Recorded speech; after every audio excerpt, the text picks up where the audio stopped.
मैंने एक हफ्ता पहले एक वीडियो अपलोड करी थी बिग स्कैम एक्सपोज के नाम से। तो आपके हिसाब से इस पूरी लड़ाई में कौन सही है कौन गलत है? नहीं, सिर्फ ये नहीं बोलना है कि आप प्रॉपर लॉजिकली ये बताना है कि अगर मैं सही हूं तो क्यों हूं और अगर मैं गलत हूं तो क्यों हूं। मेरा ये जो ओपिनियन है ना, वो मेरे भाई के भी एक्सपीरियंस पे बेस्ड है, ना कि जस्ट मैं आपका या किसी और का व्यू देख कर आई हूँ। बेसिकली मैंने इसको बहुत करीब से देखा है, क्योंकि जब हम 11th और 12th में थे, अभी मैं यूपीएससी कर रही हूँ यहाँ पर। तो जब हम 11th और 12th में थे, तो मेरे भाई को भी ऐसे लोगों ने अप्रोच किया था, मुझे भी कई बार अप्रोच किया था। वहां पे आपने देखा होगा किस तरीके से मोटिवेट किया जाता है, कैसे एक इंसान एक को अलग सा ही इन्वायरमेंट क्रिएट कर दिया जाता है कि आपको समझ में ही नहीं आएगा कि क्या गलत है क्या सही है। वो इतने कॉन्फिडेंट हो गए, स्पेशली एक लड़की थी, मेरी फ्रेंड थी, वो मुझे बोलती थी कि तू चल तू चल। तो हमेशा उसके स्टेटस पे मुझे यही दिखता था कि कोई BMW के साथ फ़ोटो पोस्ट कर रहा है। Exactly guys, I am not lying. तो कोई मर्सिडीज़ के साथ डाल रहा है। तो भाई ने भी मुझे कल ये बात बताई कि ये सब फेक होता है।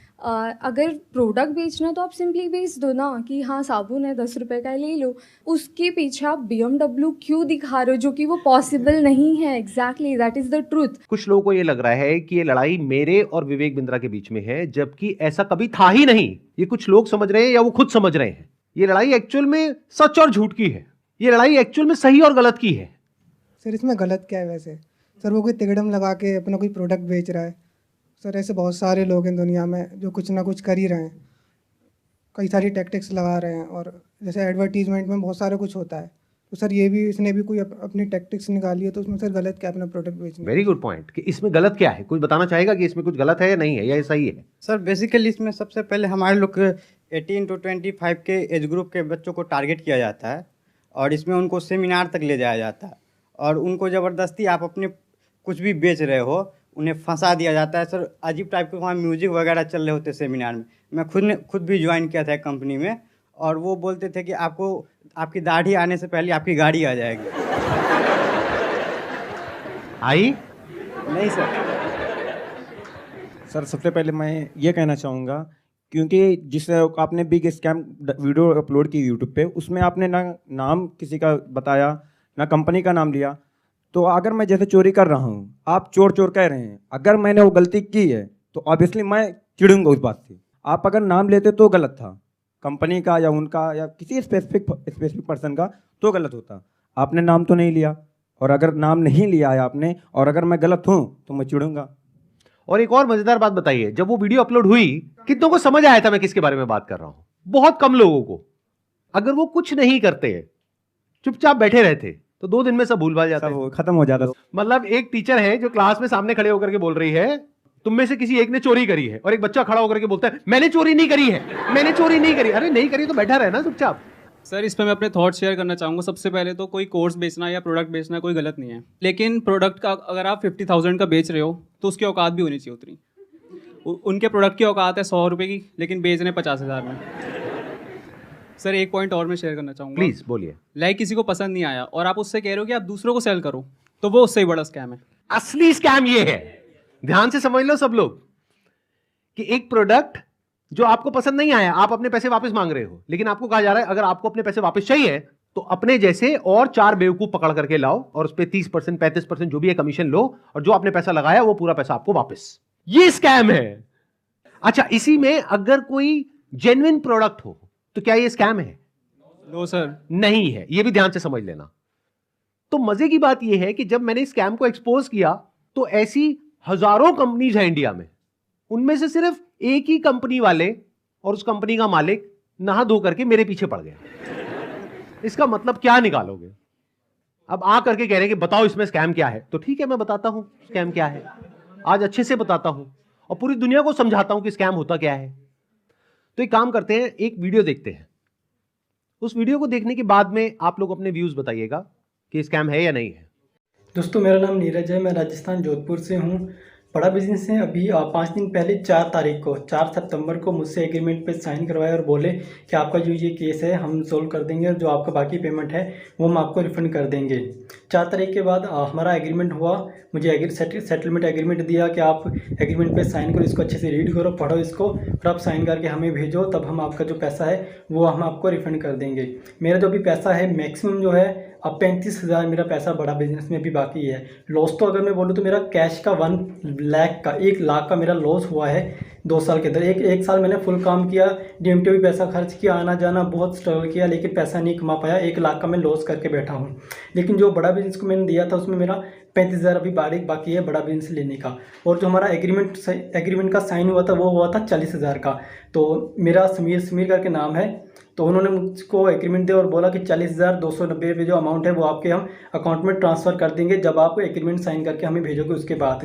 तो मुझे 2-3 दिन बोलते रहे, सर कल होगा, परसों होगा, 24 घंटे 48 घंटे ऐसे ही बोलते लास्ट में आके बोला सर आपको रिफंड नहीं होगा, आप हमारे रिफंड कैटेगरी में नहीं आते। और उसके बाद मेरे को बोला सर हमारे एक सीनियर आपको कॉल करेंगे, लेकिन उनके किसी भी सीनियर्स का मेरे पास कॉल नहीं आया, ना मुझे व्हाट्सएप पे रिप्लाई दे रहे हैं। यहाँ पे कुछ पोस्ट हैं वो भी मैं आपको शेयर कर दूंगा स्क्रीनशॉट, जो आप देख सकते हो कि कितना बड़ा मेरे साथ फ्रॉड हुआ है। तो अगर आपको भी ऐसे सेटलमेंट एग्रीमेंट दिया जाता है कि आप साइन करिए और आपको पैसा हम रिफंड दे देंगे, तो मेरे दोस्तों ये बिल्कुल भी भूल के भी मत करना एग्रीमेंट साइन। पहले आप उनको बोलो कि पहले पेमेंट दो, उसके बाद हम एग्रीमेंट साइन करेंगे। देखो भाई एग्रीमेंट क्या है, क्योंकि हम मिडिल क्लास फैमिली से गरीब लोग हैं, हमें सिर्फ अपने काम से मतलब होता है ना। तो हमें जब अपना पैसा मिल जाएगा तो हम पैसा लेके हमें क्या करना बड़ा बिजनेस है ना, हम उनके बारे में नेगेटिव क्यों बोलेंगे। उसके बाद इन्होंने मुझसे वीडियो भी बनवाया, मेरा यूट्यूब चैनल था वो भी डिलीट करवा दिया, व्हाट्सअप ग्रुप भी डिलीट करवा दिया, लेकिन मेरा पैसा इन्होंने रिफंड नहीं किया। जो उन्होंने बोला मैंने वो किया, लेकिन मेरा पैसा इन्होंने रिफंड नहीं किया है। इसलिए मैं दोबारा से वीडियो बनाना सोशल मीडिया पर जब तक मेरा पैसा नहीं मिल जाता है मैं तब तक वीडियो बनाता रहूँगा और अपनी लड़ाई में लड़ता रहूँगा। अगर वो मेरी तरफ लीगल एक्शन भी मेरे ऊपर लेंगे तो उसका भी मेरे को कोई दिक्कत नहीं है, क्योंकि वैसे भी हम बर्बाद हो चुके हैं, हमारा पूरा सब कुछ है जो उजड़ चुका है ना। तभी इससे बुरा हमारे साथ जो भी होगा वो देखा जाएगा, और जो बुरा हमारे साथ हो चुका है इससे ज़्यादा बुरा हमारे साथ नहीं हो सकता है ना, और ना भी वो कर सकते। जितना बुरा होना था वो हमारे साथ हो चुका है। मैं जब भी IBC के बारे में सोचता हूँ मुझे ऐसा लगता है कि मेरा पैसा भी बर्बाद हो गया, मेरा टाइम भी बर्बाद हो गया। मैंने इतना ट्रस्ट किया था विवेक बिंद्रा जी पर, मेरा ट्रस्ट भी चला गया और मुझे सुसाइडल थॉट आते हैं। और मैं अगर कंपनी मेरा पैसा रिटर्न नहीं करती है तो मैं सुसाइड करूँगा। और मैंने 10-12 वीडियो बना करके अलग अलग चैनल पर डाल दिए हैं और शेड्यूल कर दिया है। मेरे ना होने के बाद वो वीडियोस रिलीज होते जाएंगे जिस पे मैंने बताया है कि किस तरीके से मैंने डॉक्टर विवेक बिंद्रा जी का वो सब भी लगा दिया कि मेल पर कि मैंने पैसा डाला था, और मेरा चैनल स्ट्राइक पड़वा दी गई है। और मुझे बोलने की भी वो नहीं दिया कि मैं बोल सकता हूँ, इसलिए मैं ये बिल्कुल नए चैनल पर ये वीडियो डाल रहा हूँ। और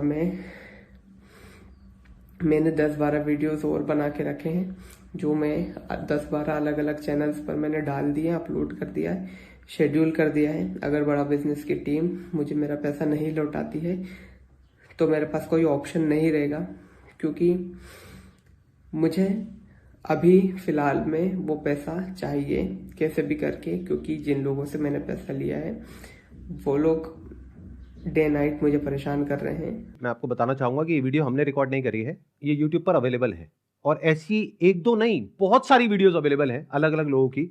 और बहुत सारे ऐसे बच्चे हैं जिन्होंने ब्याज पे पैसा लिया है, हम लोग शायद समझ भी नहीं सकते कि इन लोगों के ऊपर क्या बीत रही है। और ऐसी 1-2 नहीं बहुत सारी वीडियोस हैं, आप जा करके यूट्यूब पे सर्च कर सकते हैं। अब जरा इस इंसान के बैकग्राउंड को देखो कि इंसान है कौन।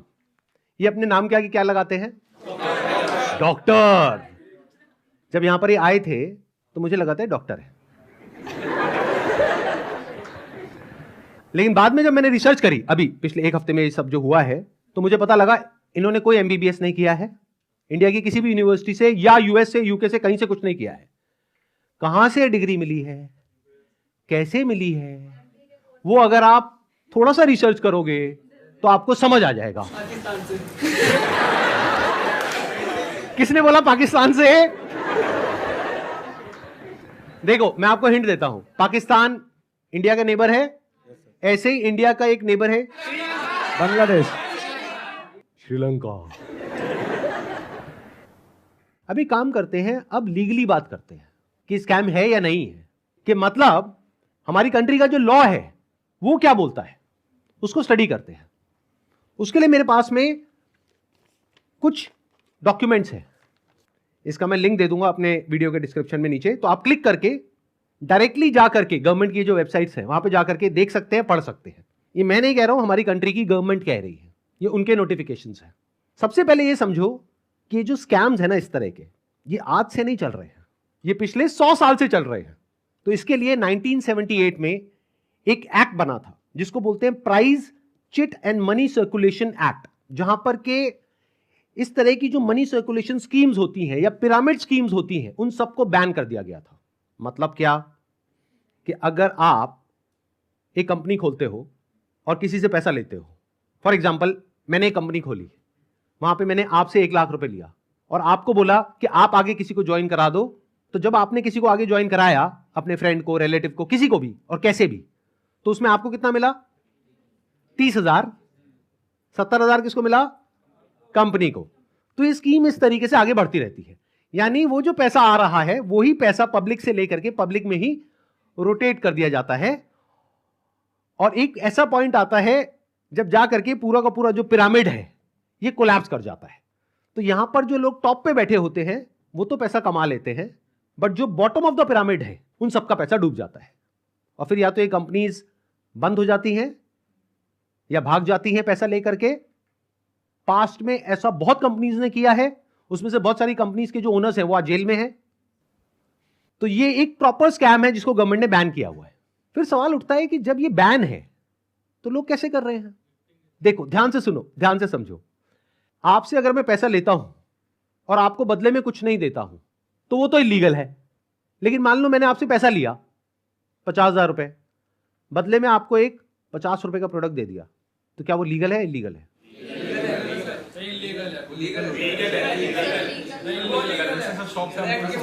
हो गया ना कंफ्यूज? तो ये एक लूपहोल है, ये जो लॉ है उसके अंदर, इसको ये लोग यूज कर रहे हैं। मतलब गवर्नमेंट ने क्या कहा कि अगर आप किसी के घर का दरवाजा तोड़ते हो और अंदर जाते हो और चोरी करते हो तो आपको सजा होगी। लेकिन ये लोग क्या बोल रहे हैं कि देखो दरवाजा लिखा है, खिड़की नहीं लिखा है। खिड़की से तो हम जा सकते हैं ना। तो जो कंपनीज जेन्युइन है और जो फेक है उसमें सबसे बड़ा फर्क क्या होता है कि जो प्रोडक्ट है अगर लोग उसकी वजह से ज्वाइन कर रहे हैं और वही एडवर्टाइजिंग में कहा जा रहा है, वही उसका ओनर कह रहा है, तब तो वो जेन्युइन है। मेरे हाथ में ये रिजर्व बैंक ऑफ इंडिया का सर्कुलर है। इसमें क्लियरली आरबीआई ने यानी रिजर्व बैंक ऑफ इंडिया ने कॉशन किया है public against multi level marketing activities. इसमें मैंने कुछ पॉइंट्स को हाईलाइट किया हुआ है, उसको मैं एक बार आपको एक्सप्लेन कर देता हूं। Income under such schemes majorly comes from enrolling more and more members from whom hefty subscription fees are taken rather than from the sale of products they offer। तो ये आरबीआई का कहना है। मतलब देखना ये है क्या वो जो प्रोडक्ट है और सर्विस है उसका जो प्राइस है वो मार्केट से थोड़ा ज्यादा है या बहुत ज्यादा है। अब आपको एक बहुत मजेदार बात बताता हूं। ये सिखा रहे हैं 10 दिन का एमबीए। 10 दिन में कौन सा एमबीए होता है? मतलब इस हिसाब से आईआईएम और ये जितने टॉप एमबीए कॉलेजेस हैं उसकी प्रिपरेशन के लिए लोग कोचिंग में जाते हैं, तैयारी करते हैं कैट को क्रैक करने के लिए, उस सबकी तो कोई जरूरत ही नहीं है। साक्षात विवेक बिंद्रा जी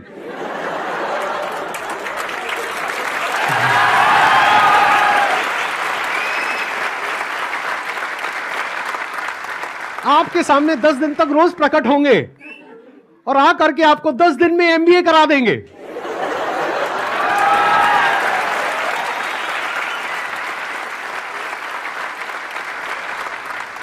प्रोफेसर साहब एक बात बताइए, आपने अपनी वीडियो में बोला कि एक इमेज मैं 20,000 रुपए की बेच रहा हूं, तो क्या वो स्कैम नहीं है? और वो 50,000 का कोर्स बेच रहे हैं तो वो स्कैम है? इसका क्या मतलब है? मतलब भाई साहब ये है कि मेरी जो 20,000 की इमेजेस हैं वो कौन खरीदता है? आप में से कोई भी है जिसने आज तक मेरी कोई भी इमेज खरीदी? Not even a single person. तो हमारी इमेजेस कौन खरीदता है? जो बड़ी बड़ी कंपनीज हैं, बड़े बड़े ब्रांड्स हैं जिनकी टर्नओवर हजारों करोड़ रुपए की है, वो 20,000 रुपए की इमेज खरीदते हैं। क्यों खरीदते हैं? क्योंकि अगर वो इमेजेस हमसे नहीं खरीदेंगे और खुद शूट करेंगे तो उनका खर्चा आएगा 5 से 10 लाख रुपए, और वो इमेज कितने में मिल गई? 20,000 रुपए में। हमने जब वो शूट किया तो हमने 10 लाख रुपए लगाया, तब जाकर के 20,000 में एक इमेज बेची। तो इसमें किसका फायदा है? उस कंपनी का भी फायदा है और हमारा भी फायदा है। इसको बिजनेस बोलते हैं।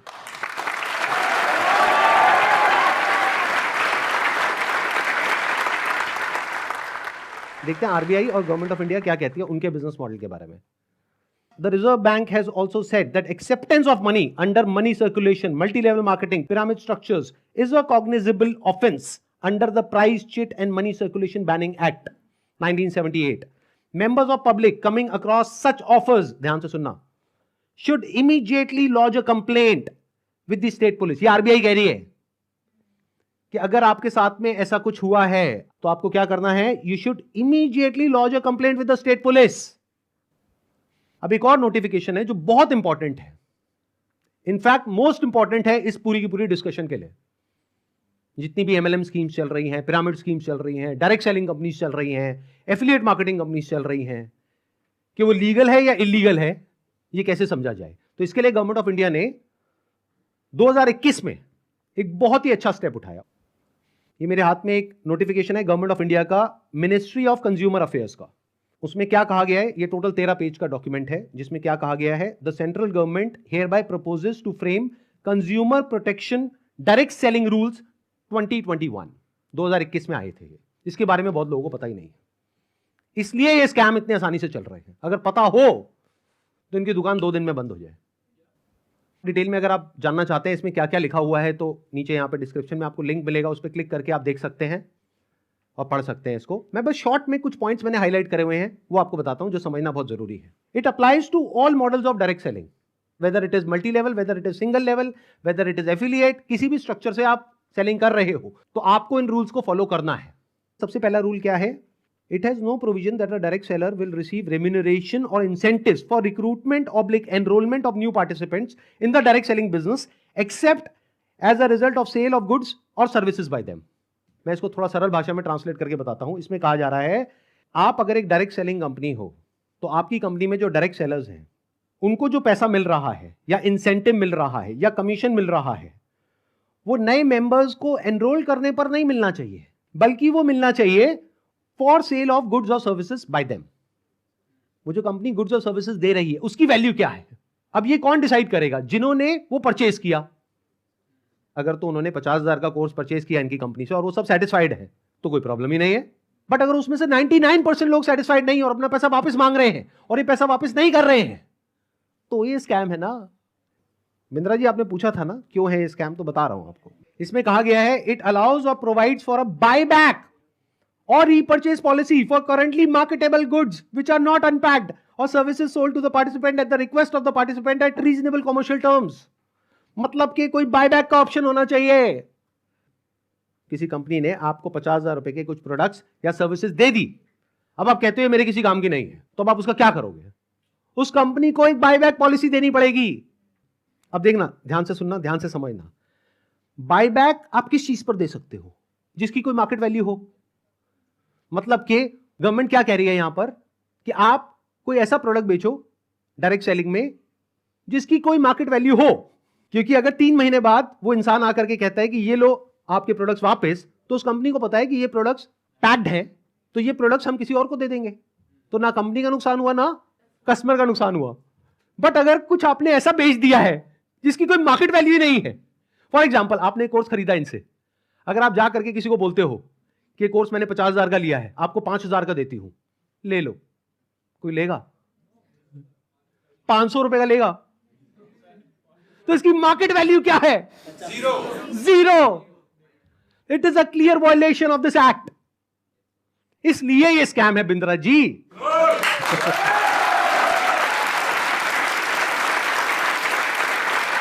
उन्होंने एक बहुत बड़ी गलती कर दी।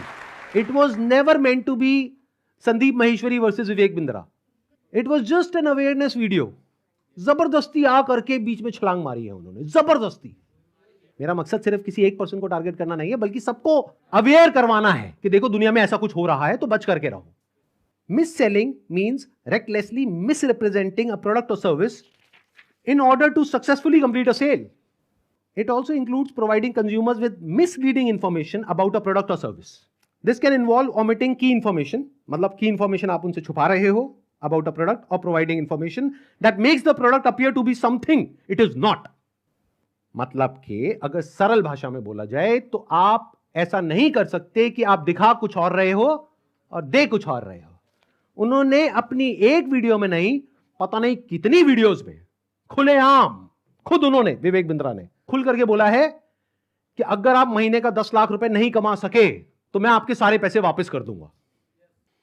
अब एक सबसे इंपॉर्टेंट क्लॉज आ रहा है, इसके बाद मैं एक वीडियो प्ले करूंगा। क्लॉज नंबर 7 का 2E एक पर्टिकुलर क्लॉज है जो सबसे इंपॉर्टेंट है इस पूरे के पूरे सर्कुलर में। इसको ध्यान से सुनना, ध्यान से समझना।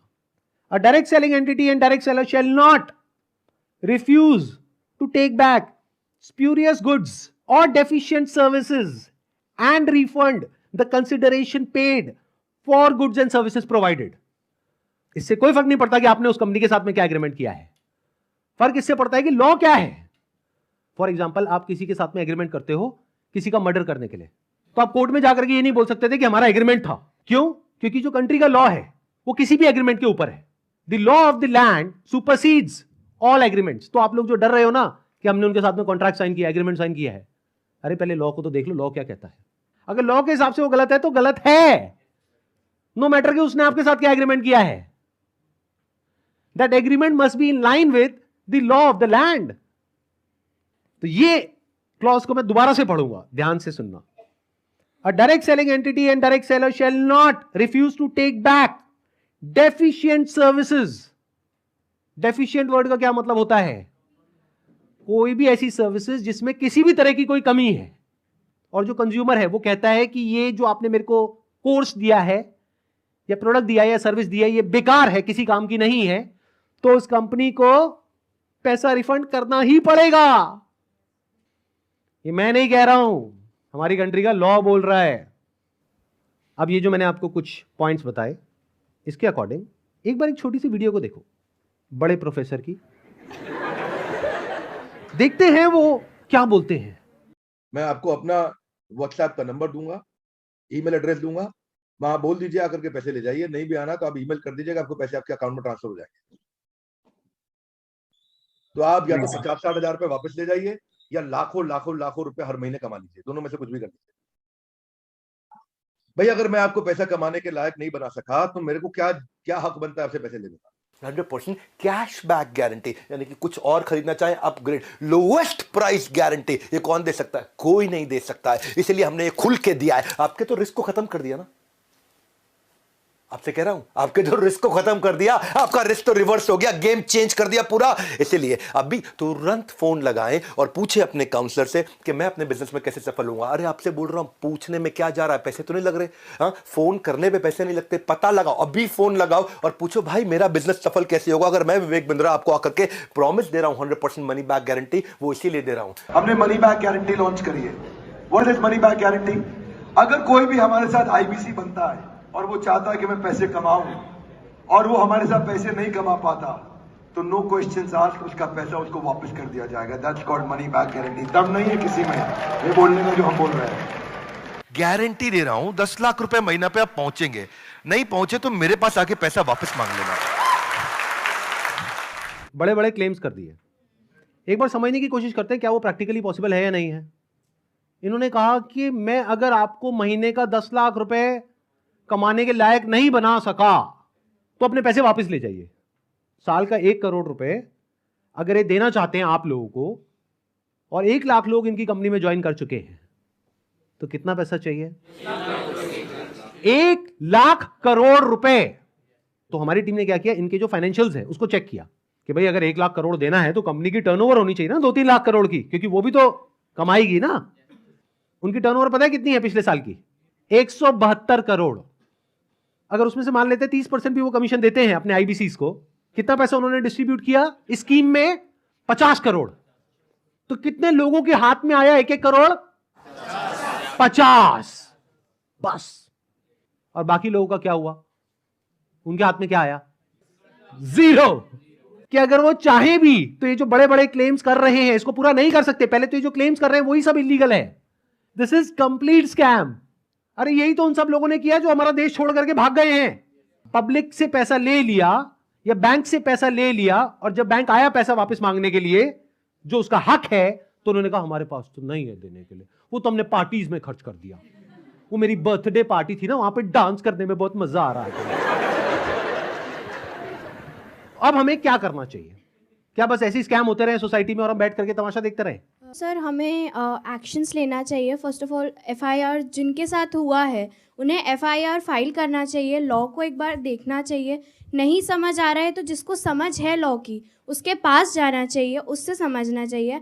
एंड पिटिशन नाम की चीज़ होती है, पब्लिक इंटरेस्ट लिटिगेशन, तो वो फाइल करनी चाहिए उनके खिलाफ, जिससे जो ये स्कैम्स हो रहे हैं वो ख़त्म हो। बिकॉज मॉरली ये मतलब गलत है। जिनका पैसा जा रहा है वो डिप्रेशन में जाके गलत कदम भी उठा सकते हैं एंड इससे हमारे देश का यूथ ख़त्म होता जा रहा है जो इस देश को आगे लेके जाएगा। सो जो लीगल एक्शंस हैं वो लेने चाहिए। इस एक्शन को हम दो कैटेगरीज में डिवाइड कर रहे हैं, एक वो जिनके साथ में स्कैम हुआ है, एक वो जिनके साथ में नहीं हुआ है। मान लेते हैं 1 लाख लोग हैं जिनके साथ में स्कैम हुआ है, यानी कि उनका पैसा ये कंपनी मार करके बैठी है और वापस नहीं कर रही है, तो उन्हें क्या करना चाहिए? सबसे पहले जा करके एफआईआर करनी चाहिए। अगर वो पुलिस वाले एफआईआर नहीं करते हैं तो उनको ये सारे सर्कुलर्स दिखाने चाहिए कि भाई आरबीआई ने कहा है, आप ये लिख करके दे दो हमको कि आप एफआईआर नहीं कर सकते इनके अगेंस्ट, तो उन्हें एफआईआर लॉन्च करनी ही पड़ेगी। और अगर इंडिया के अलग अलग पार्ट्स में बहुत सारे लोग इस तरीके से एफआईआर लॉन्च करते हैं तो जितनी भी हायर अथॉरिटीज हैं लाइक सीबीआई एंड ईडी वो सब एक्शन में आ जाएंगी। मतलब उनको भी आइडिया लगेगा कि ये कोई छोटा मोटा स्कैम नहीं है, 500 करोड़ का स्कैम है, छोटा अमाउंट नहीं होता है। और ये पैसा किसका है? पब्लिक का है। और पब्लिक में भी एक बार को मान लो किसी 50-60 साल के आदमी का होता तो मुझे इतना दर्द नहीं होता, 18-19 साल के बच्चे का है जिसकी जेब में 50 रुपए नहीं होते हैं। तो पहला क्या है, अगर आपके साथ में ऐसा कुछ हुआ है तो नंबर 1 एफआईआर लॉन्च करो। नंबर 2, अभी तक मैं इसमें डायरेक्टली इन्वॉल्व नहीं था लेकिन अब हो गया हूं, तो अब आप लोग अकेले नहीं हैं। मेरा एक सिंपल सा प्लान है कि मैं अपने चैनल पर मोनेटाइजेशन ऑन करूंगा, वहां से मेरे पास में कुछ पैसा आएगा। मान लो 2-3 महीने में मेरे पास में 1 करोड़ रुपए आ जाता है, तो इस 1 करोड़ को मैं यूज करूंगा इंडिया की सबसे अच्छी लॉ फर्म को हायर करने के लिए, जो कि इन लोगों को रिप्रेजेंट करेगी जिनके साथ ये स्कैम हुआ है। उसका पैसा कहां से आएगा? मेरे चैनल पे जो एड्स रन होंगी अगले 2-3 महीने तक, वहां से आएगा। अगर उस पैसे की मुझे जरूरत पड़ी तो, अगर उतना पैसा मैं खुद अरेंज कर पाया तो मैं एड्स ऑन नहीं करूंगा, लेकिन अगर मैं अपने बेस पे अरेंज नहीं कर सकता हूं तो मैं एड्स ऑन कर दूंगा। तो तैयार रहना, कल को बोलना मत कि एड्स कहां से ऑन हो गई। जरूरत पड़ी तो मैं 1-2 महीने के लिए एड्स ऑन करूंगा, फिर बंद कर दूंगा जैसे ही मेरे पास में उतना पैसा आ जाएगा जितना उस लॉ फर्म को देना है। फिर वापस से अगर मेरे पास में पैसा खत्म हो गया उनको देने के लिए 6 महीने बाद फिर से एड्स ऑन कर देंगे। अपने घर की खेती है, क्या दिक्कत है?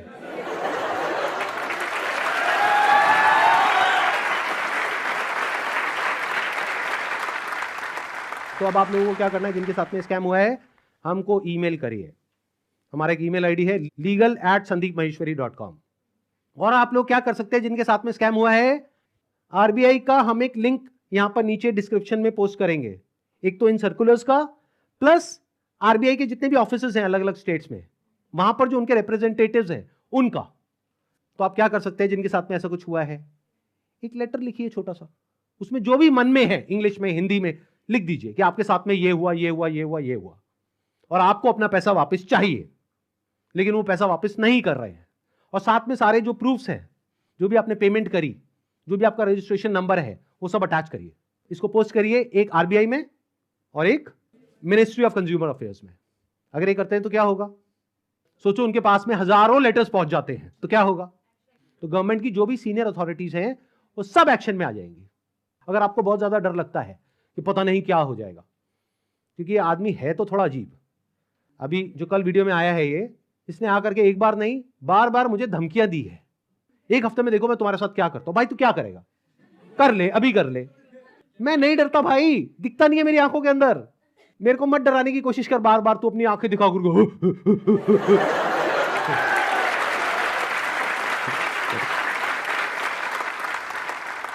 अगर मेरे को एक्चुअल में कुछ हो गया अगले 1 हफ्ते में तो सारा शक किस पे जाएगा, है ना। कैसा प्रोफेसर है, थोड़ा तो बुद्धि यूज कर, थोड़ा तो लॉजिक नाम की चीज यूज कर। पब्लिकली आकर के मेरे को धमकाए चले जा रहा है, क्या ये लीगल है? अच्छा, एक चीज ध्यान में रखनी है आप लोगों को जिनके साथ भी ये स्कैम हुआ है, चाहे आप हमको ईमेल कर रहे हैं, चाहे आप कहीं पर भी इस तरह से लेटर भेज रहे हैं या ईमेल्स भेज रहे हैं, जहां भी आप भेज रहे हैं, जो भी प्रूफ है पेमेंट का वो साथ में अटैच करिए और अपनी कॉन्टैक्ट डिटेल्स प्रॉपर तरीके से दीजिए, क्योंकि अगर आप हमको ईमेल कर रहे हैं तो हमारी लीगल टीम आपको कॉन्टैक्ट करेगी आपके फैक्ट्स को वेरीफाई करने के लिए। तो ये हो गया एक कैटेगरी उन लोगों की जिनके साथ में स्कैम हुआ है। अब बात करते हैं बाकी के लोग, जो आप लोग हो। क्या आप जेन्युइनली कुछ करना चाहते हो? कितने हैं जो जेन्युइनली कुछ करना चाहते हैं? तो एक हैशटैग है जिसको बहुत तेजी से हमको स्प्रेड करना है। मतलब कि जब ये वीडियो अपलोड होगी उसी दिन ये हैशटैग हर जगह ट्रेंड करना चाहिए, हर यूट्यूब के कमेंट सेक्शन में, ट्विटर पर, इंस्टाग्राम पर, हर जगह इसके बारे में बात होनी चाहिए। उसके पीछे क्या वजह है? क्योंकि जैसे ये वीडियो अपलोड होगी उनको समझ आ जाएगा कि अब उनके लिए सारे दरवाजे बंद हो गए हैं, and it is just a matter of time जब उनके अगेंस्ट बहुत बड़े लेवल पर लीगल एक्शन होने वाला है। तो वो क्या करेंगे? वही जो पास्ट में ऐसे सब लोगों ने किया, वो देश छोड़ करके भागेंगे। इसका टाइम नहीं देना है। तो वो कब हो सकता है? जब आरबीआई के जितने भी सोशल मीडिया पेजेस हैं, मिनिस्ट्री ऑफ कंज्यूमर अफेयर्स के जितने भी सोशल मीडिया पेजेस हैं, वहां पर सब जगह ये हैशटैग ट्रेंड कर रहा हो, तो क्या होगा? इमीडिएटली उसके ऊपर एक्शन होगा।